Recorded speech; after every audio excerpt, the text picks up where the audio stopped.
so now you know the game. Are you ready? 'Cause I'm coming to get you, get you, get you. Hold on, I'm on my way. Yeah. Assalamualaikum warahmatullahi wabarakatuh. Waalaikumsalam warahmatullahi wabarakatuh. Selamat pagi semuanya. Pagi.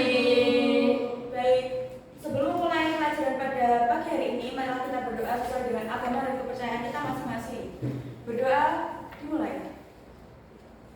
Berdoa tidak dibatasi. Apa kabar semuanya? Baik. Pagi-pagi kok udah lemes sih? Belum sarapan. Belum sarapan? Belum. Oke, ada yang tahu nggak kita sekarang mau belajar apa? Tidak tahu. Sarana, prasarana. Oke, karena baca ya Mbak ya? Iya. Oke, baik. Baik, sebelumnya ada yang tidak hadir? Ada. Siapa? Mana? Kenapa kok nggak hadir? Nggak tahu. Sakit katanya. Ya, nanti saya tulis. Baik, mulai materi. Yang pertama, pengertian sarana dan prasarana kantor. Sarana kantor adalah segala sesuatu yang dapat digunakan sebagai alat utama maupun alat bantu dalam mencapai tujuan kantor. Untuk prasarana adalah fasilitas utama yang memungkinkan terselenggaranya aktivitas kantor. Perbedaannya yaitu sarana lebih bersifat alat perlengkapan yang digunakan secara langsung dalam pekerjaan, sedangkan prasarana adalah fasilitas penunjang utama yang memungkinkan sesama dapat digunakan dengan baik. Baik, selanjutnya ada peraturan sarana dan prasarana kantor. Yang pertama, itu ada penggunaan barang inventaris. Setiap pegawai wajib menggunakan barang inventaris kantor sesuai dengan fungsinya dan tidak boleh digunakan untuk kepentingan pribadi. Yang kedua, ada pemeliharaan perawatan. Pegawai yang menggunakan sarana kantor bertanggung jawab menjaga kebersihan dan kelayakan barang. Ada jadwal pemeliharaan rutin seperti pembersihan, pengecekan fungsi, dan perbaikan ringan. Kemudian ada pelaporan kerusakan atau kehilangan. Jika terjadi kerusakan atau kehilangan barang, pegawai wajib segera melaporkan kepada bagian administrasi atau logistik. Laporan ini akan menjadi dasar untuk perbaikan atau penggantian barang. Yang keempat, penghapusan barang. Barang yang sudah tidak layak dipakai atau rusak atau hilang harus melalui proses penghapusan dari daftar inventaris. Proses ini meliputi pemeriksaan, berita acara penghapusan, dan persetujuan dari atasan. Yang kelima, keamanan dan keselamatan. Setiap pegawai wajib menjaga keamanan barang dan prasarana kantor serta mematuhi standar keselamatan kerja seperti penggunaan apar, alat pemadam api ringan, kotak P3K, dan mengikuti jalur evakuasi saat keadaan darurat. Dengan tujuannya yaitu agar seluruh sarana dan prasarana kantor digunakan secara optimal, terjaga kondisinya, meminimalisir kerusakan atau kehilangan, dan mendukung kelancaran aktivitas kerja serta menjaga aset organisasi. Begitu juga ada prosedur administrasi pengelolaan sarana dan prasarana kantor. Yang pertama itu ada pengadaan. Untuk langkah-langkahnya itu ada identifikasi kebutuhan, kemudian pengajuan permintaan, yang ketiga seleksi dan pemilihan vendor, dan yang keempat pemesanan dan pembelian, yang kelima penerimaan dan pemeriksaan, yang keenam pencatatan inventaris. Kemudian ada penyimpanan. Penyimpanan itu proses penempatan barang di tempat yang aman dan mudah diakses. Penataan barang meliputi penataan barang, keamanan, dan pencatatan lokasi. Yang ketiga yaitu penyaluran. Penyaluran itu meliputi permintaan penggunaan barang, pencatatan barang keluar, dan penyerahan barang. Yang keempat, inventarisasi. Inventarisasi adalah pencatatan dan pendataan seluruh barang milik kantor secara berkala, yaitu ada nomor inventaris, yang kedua data barang, yang ketiga pemeriksaan fisik, dan yang keempat pelaporan hasil inventarisasi. Yang kelima itu ada pengoperasian. Pengoperasian itu meliputi SOP penggunaan, karena setiap alat memiliki petunjuk penggunaan yang wajib diikuti, seperti penggunaan komputer, lalu mesin fotokopi atau alat berat. Yang kedua ada penggunaan bertanggung jawab. Barang digunakan hanya untuk keperluan kantor dan tidak boleh dipindah tangankan tanpa izin. Yang keenam ada pemeliharaan. Pemeliharaan ini meliputi pembersihan, pemeriksaan, perbaikan ringan, dan pelaporan kerusakan. Dan yang terakhir itu ada penghapusan. Penghapusan meliputi pemeriksaan akhir, pengajuan penghapusan, pemusnahan atau pelelangan, dan yang terakhir pencatatan. Baik, untuk furnitur kantor adalah perabotan yang digunakan untuk menunjang aktivitas pekerjaan di kantor. Yang pertama ada jenis-jenis furnitur kantor. Yang pertama ada meja kantor, kedua kursi kantor, yang ketiga lemari arsip, yang keempat filing kabinet, yang kelima rak buku. Untuk kriterianya yaitu ergonomis. Ergonomis itu nyaman digunakan, tidak menyebabkan kelelahan atau cedera. Yang kedua tahan lama. Tahan lama itu terbuat dari bahan yang kuat dan mudah dirawat. Yang ketiga fleksibel. Fleksibel itu mudah dipindahkan dan diatur ulang sesuai kebutuhan. Yang kelima estetis. Desain yang menarik dan sesuai suasana kantor. Untuk peran sendiri, furnitur yang baik akan meningkatkan kenyamanan, produktivitas, dan kesehatan pegawai. Penataan furnitur yang tepat juga akan menciptakan suasana kerja yang rapi, efisien, dan profesional. Yang kelima ada interior kantor. Interior kantor adalah penataan elemen-elemen di dalam ruang kantor agar tercipta suasana kerja yang nyaman, efisien, dan mendukung produktivitas.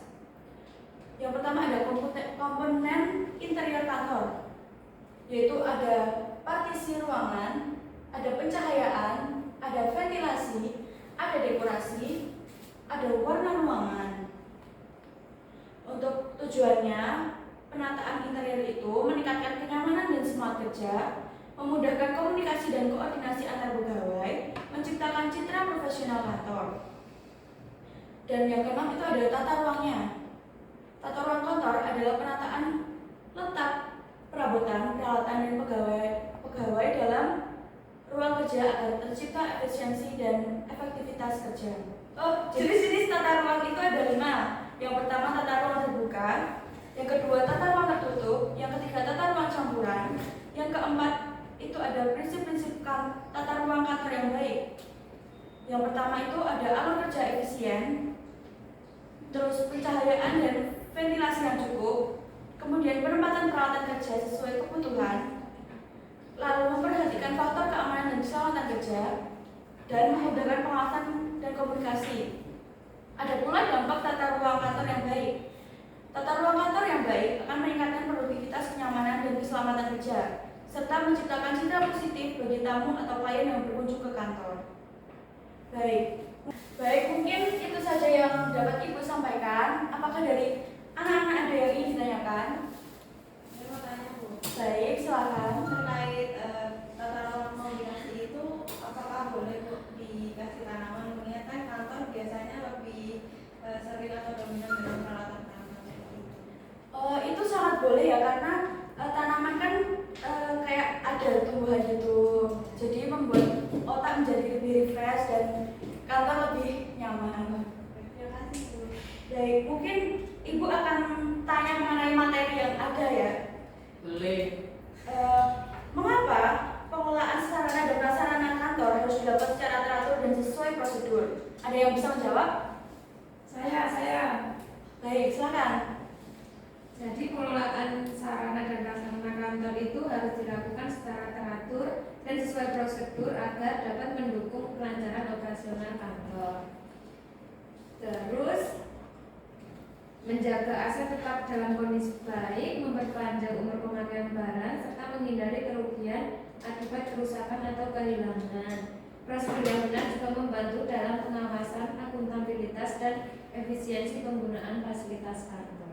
Baik, benar sekali. Kemudian sekarang Ibu mau kasih soal kepada teman-teman semuanya dan dijawab ya.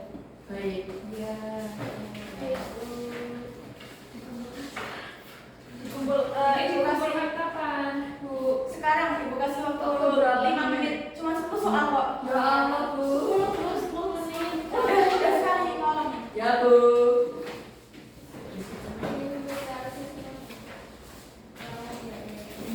Kok banyak banget toh? 10 soal.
fasilitas kantor sangat penting untuk mendukung kelancaran aktivitas administrasi dan meningkatkan efisiensi kerja. Dengan memahami peraturan dan prosedur pengadaan, penyimpanan, penyaluran, inventarisasi, pengoperasian, pemeliharaan, serta penghapusan sarana dan prasarana, kalian dapat mengelola fasilitas kantor secara sistematis dan profesional. Selain itu, pengenalan tentang jenis-jenis furnitur kantor, penataan interior dan tata ruang kantor membantu menciptakan lingkungan kerja yang nyaman dan produktif. Ingatlah bahwa menjaga dan merawat fasilitas kantor adalah tanggung jawab kita bersama agar kondisi sarana dan prasarana selalu dalam keadaan baik dan mendukung produktivitas kerja. Baik, mungkin itu saja yang dapat Ibu sampaikan pada hari ini. Jangan lupa untuk belajar materi berikutnya. Terima kasih. Wassalamualaikum warahmatullahi wabarakatuh. Waalaikumsalam warahmatullahi